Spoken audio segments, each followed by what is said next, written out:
ತಂದೆ ಅನ್ಸ್ಕೊಂಡಿದ್ದೀರಿ, ಯಾರು ತಾಯಿ ಅಂತ ಅನ್ಸ್ಕೊಂಡಿದ್ದೀರಿ, ಅವ್ರಿಗೆಲ್ಲರಿಗೂ ಬಹಳ ಸೂಚ್ಯವಾಗಿರುವಂತಹ ವಿಚಾರಗಳನ್ನು ಕೊಡ್ತಾರೆ ಪುರಾಣಿಕ.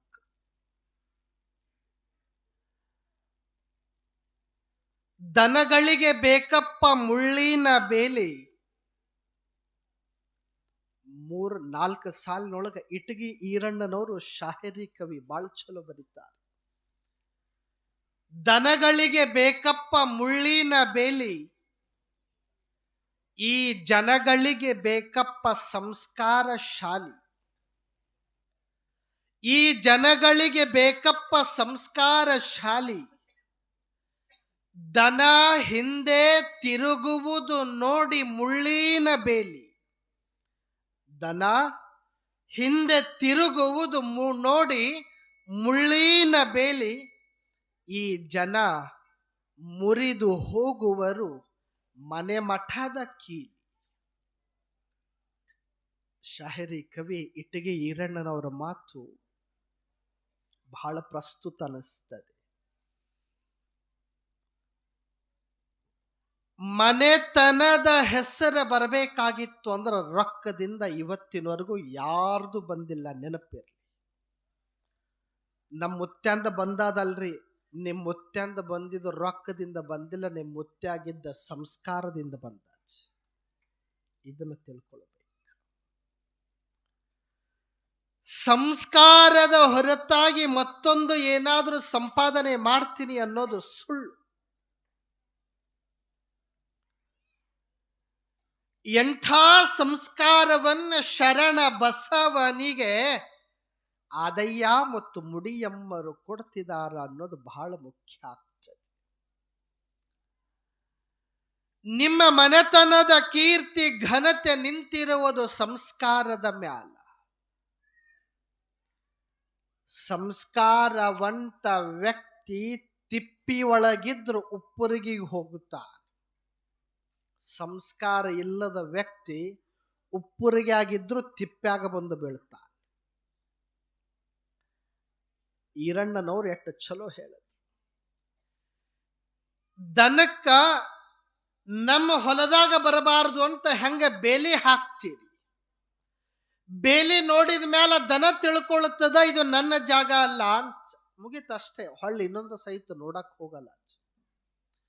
ಇದು ನನ್ನ ಜಾಗ ಅಲ್ಲ, ಬೇಲಿ ಹಾಕ್ಯಾರಂದ ಮೇಲೆ ಅದನ್ನ ದಾಟಿ ಹೋಗೋದು ನನ್ನ ಧರ್ಮ ಅಲ್ಲ ಅಂತ ತಿಳ್ಕೊಳ್ಳುತ್ತದೆ. ಆದ್ರೆ ಈ ಮನುಷ್ಯ ಯಾವುದು ಕೀಲಿ ಹಾಕ್ಯಾನ ಅದನ್ನು ಒಯ್ದು ಮುರಿದು ಕಳತನ ಮಾಡಿಕೊಂಡು ಬರ್ತಾನೆ. ಇಷ್ಟೇ ವ್ಯತ್ಯಾಸ. ಅದು ನಂದ ಅಲ್ಲ ಅಂತ ತಿಳ್ಕೊಂಡ ಬಂತು, ಇದು ನಂದ ಅಲ್ಲ ಅಂದ್ರೂ ಬೇಕಂತ ಹೋಯ್ತು. ಇಲ್ಲಿ ಸಂಸ್ಕಾರ ದನಕ್ಕಲ್ಲ, 2 ಕಾಲಿನ ಮನುಷ್ಯಾಗ ಇಲ್ಲ ಅಂತ. ಅಂಥ ಸಂಸ್ಕಾರವನ್ನ ಶರಣ ಬಸವನಿಗೆ ತಂದೆ ತಾಯಿಗಳಾಗಿರುವಂಥವ್ರು ಕೊಡ್ತಿದ್ದಾರೆ. ಸಂಸ್ಕಾರ ಅಂದ್ರೆ ಏನು ಬಹಳ ದೊಡ್ಡದಲ್ಲ. ಒಬ್ಬ ಉದಾಹರಣೆ ಕೊಟ್ಟು ಹೇಳ್ಬಿಡ್ತೀನಿ. ಒಬ್ಬ ಶಿಲ್ಪಿಕಾರ ಮನಿ ಮುಂದಿಂದ ಹಾದು ಹೊಂಟಿದ್ದ. ಒಬ್ಬರ ಮನ್ಯಾಗ ದೊಡ್ಡ ಹೆಬ್ಬಂಡ ಬಿದ್ದಿತ್ತು. ಅದನ್ನ ನೋಡ್ತಾನ ಶಿಲ್ಪಿ. ನೋಡಿದ ಮೇಲೆ ನಿರ್ಧಾರ ಮಾಡ್ತಾನ, ಈ ಹೆಬ್ಬಂಡೆ ನನಗ ಬೇಕು ಅಂತ ಹೋಗಿ ಕೇಳದ ಮನಿ ಮಾಲಕ್ ಅಂತಾನ, ಇದು ಯಾಕೆ ಬೇಕೋ ಯಪ್ಪ, ಏನಿಲ್ಲ ಇದು ನನಗ ಬೇಕು. ಯಾರು ಬ್ಯಾಡ ಅಂತರ್ತಮ್ಮ, ನಮ್ಮ ಮನ್ಯಾಗ 80-90 ವರ್ಷ ಆಯ್ತು ಹಂಗ ಬಿದ್ದದ, ಹೊತ್ಕೊಂಡು ಹೋಗ್ತಿ ಅಂದ್ರೆ ಹೋಗು ಅಂದ. ಹೊತ್ಕೊಂಡು ಹೋದ. ವರ್ಷ 70 ಕಳಿಲಿಲ್ಲ. ಆ ಹೆಬ್ಬಂಡೆಯಿಂದ ಸುಂದರವಾಗಿರುವಂಥ ಗಣಪತಿಯ ಮೂರ್ತಿಯನ್ನ ಮಾಡಿದ. ಆ ಕಲ್ಲಿನಿಂದ ಗಣಪತಿಯ ಮೂರ್ತಿಯನ್ನ ಮಾಡಿ ಮಾಲಕನಿಗೆ ಕೊಡಬೇಕು. ಕಲ್ಲ ಕೊಟ್ಟವನಿಗೆ ಕೃತಜ್ಞತೆ ಸಲ್ಲಿಸ್ಬೇಕಂತ ಗಣಪತಿ ತೋಂಡ ಬಂದ ಕೊಟ್ಟ. ಮಾಲಕ್ ಹೇಳ್ತಾನ, ಇಂಥ ಗಣಪತಿ ಜಗತ್ತಿನ್ಯಾಗ ನಾ ಎಲ್ಲೂ ನೋಡಿಲ್ಲ, ಇಂಥ ಕಿಮ್ಮತ್ತಿನ ಗಣಪತಿ ನಿನಗೆ ಎಲ್ಲಿ ಸಿಕ್ತು ಅಂದಾಗ ಶಿಲ್ಪಿ ಹೇಳ್ತಾನ, ನನ್ನ ಮನ್ಯಾಗ 80-90 ವರ್ಷ ಆಯ್ತು, ಕಲ್ಲು ಬಿದ್ದದ ಹೊತ್ಕೊಂಡು ಹೋಗಂದಿದ್ದೆಲ್ಲಪ್ಪ, ಅದ್ರಾಗ ಇದು ಬಿದ್ದಿತ್ತು, ತಗೊಂಡು ಬಂದೀನಿ ಅಂದ. ನನಗ ಕಾಣಲಾರದು ನಿನಗೆ ಹೆಂಗ ಕಂಡತ್ತು ಅಂದವ. ನನಗ ಕಾಣಲಾರದ್ದು ನಿನಗೆ ಹೆಂಗ ಕಾಣತು ಅಂದಾಗ ಶಿಲ್ಪಿಕಾರ ಹೇಳ್ತಾನಯ್ಯಪ್ಪ, ಈ ಮೂರ್ತಿಯ ಕಲ್ಲೊಳಗ ಇತ್ತು, ಆ ಕಲ್ಲಿಗೆ ಏನಾಗಿತ್ತಂದ್ರೆ ಬ್ಯಾಡಾಗಿರುವಂಥ ಕಲ್ಲು ಬಂದು ಕೊತ್ತಿದ್ವು, ಆ ಕಲ್ಲನ್ನು ಸರಿಸ್ದೆ, ಆ ಮೂರ್ತಿ ನನಗ ಸಿಕ್ತು ಅಂದ. ಹಾಗಾದ್ರೆ ಹೆಂಗ ಸರಿಸ್ದಿ ಅಂದವ. ಬ್ಯಾಡಾಗಿರುವಂಥ ಕಲ್ಲನ್ನ ಹೆಂಗ ಸರಿಸ್ದೆಪ್ಪ ಅಂತ ಕೇಳಿದಾಗ ಆಗ ಹೇಳ್ತಾನ ಯಾರು, ಆ ಶಿಲ್ಪಿಕಾರ, ಏನಿಲ್ಲ, ಒಂದು ಉಳಿ ಒಂದು ಸುತ್ತಿಗೆ ಎರಡನ್ನ ತಗೊಂಡು ನಾನು ಶಿಲ್ಪಿಯನ್ನ, ನಾ ಏನು ಶಿಲ್ಪಿ ಅದೀನಿ, ಅದನ್ನ ಕೆತ್ತನ ಮಾಡ್ಕೊಂತ ಕುಂತೆ, ಬೇಡವಾಗಿರುವಂಥ ಕಲ್ಲ ಹೊಯ್ತು, ಒಳಗಿರುವ ಮೂರ್ತಿ ನನಗ ಕಾಣ್ತು, ನಿನಗ ತಗೊಂಡು ಬಂದು ಕೊಟ್ಟೀನಿ ಅಂದ. ಹೇಳುವ ತಾತ್ಪರ್ಯ ಒಂದೇ, ನಾವೆಲ್ಲ ಸಂಸ್ಕಾರವಂತರೇ ಖರೆ, ಆದ್ರೆ ಬೇಡವಾಗಿರುವಂಥವು ನಮ್ಮ ಜೊತೆಗೆ ಬಂದು ನಮ್ಮ ನೈಜತೆ ಮುಚ್ಕೊಂಡು ಹೋಗಿರುತ್ತೆ.